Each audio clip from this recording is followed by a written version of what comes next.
प्रभावी शिक्षण की सीढ़ी भाग 1 के वीडियो में हमने आपसे चर्चा की थी कि प्रारंभिक कक्षाओं में शिक्षण को प्रभावी, रुचिकर एवं जीवंत बनाने के उद्देश्य से राज्य परियोजना कार्यालय समग्र शिक्षा उत्तर प्रदेश लखनऊ द्वारा विकसित तीनों हस्त पुस्तिकाओं यानी आधारशिला, ध्यानाकर्षण एवं शिक्षण संग्रह में से शिक्षण संग्रह हस्त पुस्तिका में प्रभावी शिक्षण की सीढ़ी का उल्लेख किया गया है।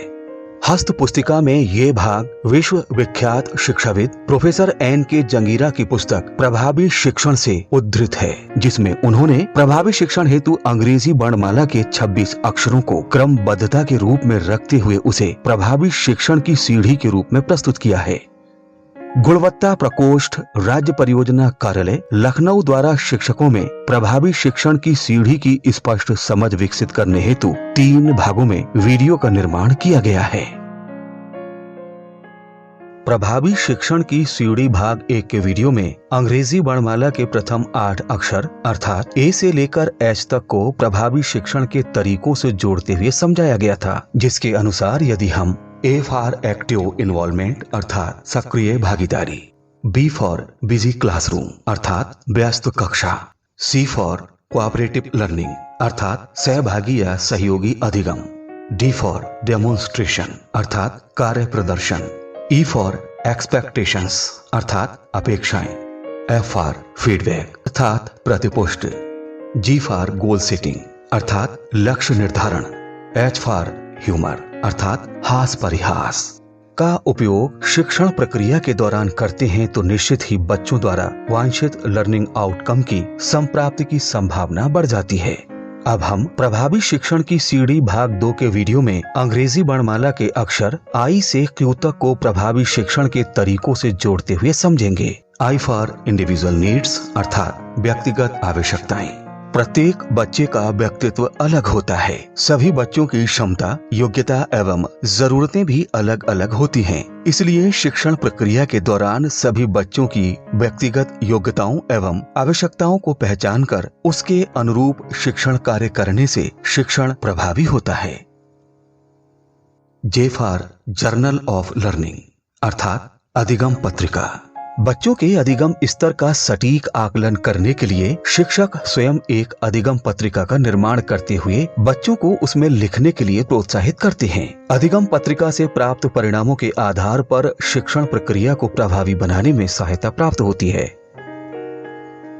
K for knowing the learner अर्थात अधिगमकर्ता को जानिए। अधिगमकर्ता यानी बच्चों के पूर्व अनुभव, वर्तमान लर्निंग आउटकम्स, अभिवृत्तियां और रुचियों को जानना और समझना बहुत जरूरी है। बच्चों के पूर्व ज्ञान को नवीन ज्ञान से जोड़ने पर शिक्षण प्रक्रिया को प्रभावी बनाने में सहायता मिलती है।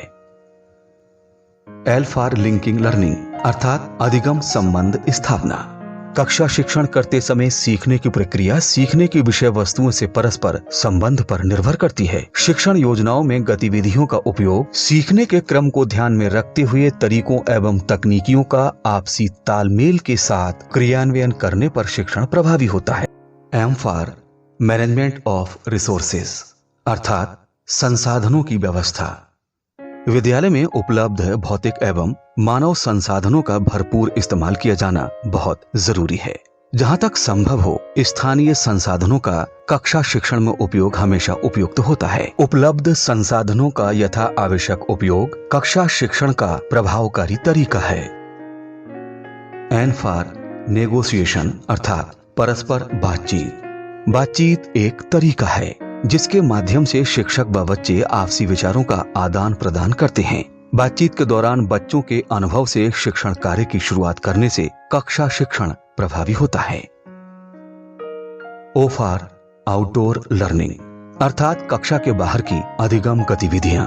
इसमें अधिगम के लिए बच्चों को कक्षा के बाहर ले जाकर गतिविधियां कराने से वे वास्तविक जीवन की परिस्थितियों में क्रियाशील रहते हुए स्थायी रूप से सीख पाते हैं, जिसके फलस्वरूप हमारा शिक्षण प्रभावी होता है।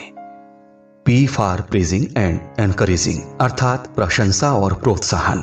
कक्षा में प्रशंसा और प्रोत्साहन बच्चों के व्यवहार को पुष्ट करने के लिए एक प्रभावकारी उपयोग है। कार्य प्रदर्शन के बाद बच्चों को प्रशंसा और प्रोत्साहन देने से उनके लर्निंग आउटकम्स की संप्राप्ति जल्दी होती है। Q फॉर क्विज अर्थात प्रश्नोत्तरी या पहेली। प्रश्नोत्तरी प्रश्नों का वो समूह है जो बच्चों के अधिगम की संप्राप्ति एवं इसकी प्रकृति का आकलन करने में सहायक होता है। ये मौखिक और लिखित दोनों प्रकार का हो सकता है। बच्चे आपस में पहेलियां यानी क्विज पसंद करते हैं। यदा कदा शिक्षक द्वारा बच्चों को 2 भागों में बांटकर पहेलियों पर आधारित प्रश्नोत्तरी प्रतियोगिता आयोजित किया जाना बहुत उपयोगी होता है। आइए इस भाग में बताए गए अंग्रेजी वर्णमाला के अक्षरों से प्राप्त जानकारी के आधार पर हम ये जानते हैं कि प्रभावी शिक्षण हेतु हमें क्या करना चाहिए और क्या नहीं करना चाहिए। क्या करना चाहिए? बच्चों को आपसी बातचीत और एक दूसरे की सहायता लेने और देने के लिए प्रोत्साहित करना चाहिए। बच्चों के अभिभावकों से मिलकर बच्चों की व्यक्तिगत आवश्यकताओं संबंधी समस्याओं को जानने का प्रयास करना चाहिए। बच्चों को उनकी निजी शैलियों में लिखने को प्रोत्साहन देना चाहिए।